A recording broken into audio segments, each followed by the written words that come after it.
For our continued reading of the Bible through the year 2024 from the English Standard Version of the Bible by Crossways Publishing, a division of Good News Publishing, a reading of the book of Esther, chapters 7 through 10. So the king and Haman went in to feast with Queen Esther. And on the second day, as they were drinking wine after the feast, the king again said to Esther, "What is your wish, Queen Esther? It shall be granted to you. And what is your request? Even to the half of my kingdom it shall be fulfilled." Then Queen Esther answered, "If I have found favor in your sight, O king, and if it please the king, let my life be granted me for my wish, and my people for my request. For we have been sold, I and my people, to be destroyed, to be killed, and to be annihilated. If we had been sold merely as slaves, men and women, I would have been silent, for our affliction is not to be compared with the loss to the king." Then King Ahasuerus said to Queen Esther, "Who is he, and where is he who has dared to do this?" And Esther said, "A foe, an enemy, this wicked Haman." Then Haman was terrified before the king and the queen. And the king arose in his wrath from the wine drinking, and went into the palace garden. But Haman stayed to beg for his life from Queen Esther, for he saw that harm was determined against him by the king. And the king returned from the palace garden to the place where they were drinking wine, as Haman was falling on the couch where Esther was. And the king said, "Will he even assault the queen in my presence, in my own house?"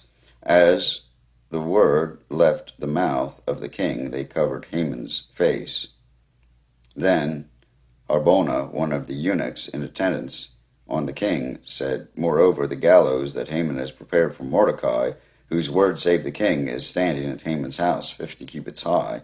And the king said, "Hang him on that." So they hanged Haman on the gallows that he had prepared for Mordecai. Then the wrath of the king abated. On that day King Ahasuerus gave to Queen Esther the house of Haman, the enemy of the Jews, and Mordecai came before the king, for Esther had told what he was to her. And the king took off his signet ring, which he had taken from Haman, and gave it to Mordecai, and Esther set Mordecai over the house of Haman. Then Esther spoke again to the king. She fell at his feet and wept and pleaded with him to avert the evil plan of Haman the Agagite and the plot that he had devised against the Jews. When the king held out the golden scepter to Esther, Esther rose and stood before the king. And she said, "If it please the king, and if I have found favor in his sight, and if the thing seems right before the king, and I am pleasing in his eyes, let an order be written to revoke the letters devised by Haman the Agagite, the son of Hammedatha, which he wrote to destroy the Jews who are in all the provinces of the king. For how can I bear to see the calamity that is coming to my people, or how can I bear to see the destruction of my kindred?" Then King Ahasuerus said to Queen Esther and to Mordecai the Jew, "Behold, I have given Esther the house of Haman, and they have hanged him on the gallows, because he intended to lay hands on the Jews. But you may write as you please with regard to the Jews in the name of the king, and seal it with the king's ring, for an edict written in the name of the king and sealed with the king's ring cannot be revoked." The king's scribes were summoned at that time, in the 3rd month, which is the month of Sivan, on the 23rd day, and an edict was written according to all that Mordecai commanded concerning the Jews to the satraps and the governors and the officials of the provinces from India to Ethiopia, 127 provinces, to each province in its own script, and to each people in its own language, and also to the Jews in their script and their language. And he wrote in the name of King Ahasuerus and sealed it with the king's signet ring. Then he sent the letters by mounted couriers, riding on swift horses that were used in the king's service, bred from the royal stud, saying that the king allowed the Jews who were in every city to gather and defend their lives, to destroy, to kill, and to annihilate any armed force of any people or province that might attack them, children and women included, and to plunder their goods. On one day throughout all the provinces of King Ahasuerus, on the 13th day of the 12th month, which is the month of Adar, a copy of what was written was to be issued as a decree in every province, being publicly displayed to all people, and the Jews were to be ready on that day to take vengeance on their enemies. So the couriers, mounted on their swift horses that were used in the king's service, rode out hurriedly, urged by the king's command, and the decree was issued in Susa the citadel. Then Mordecai went out from the presence of the king in royal robes of blue and white, with a great golden crown, and a robe of fine linen and purple. And the city of Susa shouted and rejoiced. The Jews had light and gladness and joy and honor. And in every province and in every city, wherever the king's command and his edict reached, there was gladness and joy among the Jews, a feast and a holiday. And many from the peoples of the country declared themselves Jews, for fear of the Jews had fallen on them.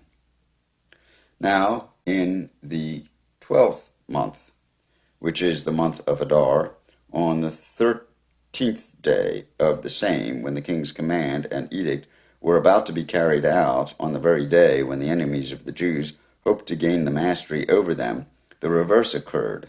The Jews gained mastery over those who hated them. The Jews gathered in their cities throughout all the provinces of King Ahasuerus to lay hands on those who sought their harm, and no one could stand against them, for the fear of them had fallen on all peoples. All the officials of the provinces and the satraps and the governors and the royal agents also helped the Jews, for the fear of Mordecai had fallen on them. For Mordecai was great in the king's house, and his fame spread throughout all the provinces. For the man Mordecai grew more and more powerful. The Jews struck all their enemies with the sword, killing and destroying them, and did as they pleased to those who hated them. In Susa, the citadel itself, the Jews killed and destroyed 500 men, and also killed Parshandatha and Dalphon and Aspatha and Porata and Adalia and Aridata and Parmashta and Arisai and Aridai and Varizatha, the 10 sons of Haman, the son of Hammedatha, the enemy of the Jews. But they laid no hand on the plunder. That very day the number of those killed in Susa the citadel was reported to the king. And the king said to Queen Esther, in Susa the citadel the Jews have killed and destroyed 500 men, and also the 10 sons of Haman. What then have they done in the rest of the king's provinces? Now what is your wish? It shall be granted you. And what is further is your request? It shall be fulfilled. And Esther said, If it please the king, let the Jews who are in Susa be allowed tomorrow also to do according to this day's edict, and let the 10 sons of Haman be hanged on the gallows. So the king commanded this to be done.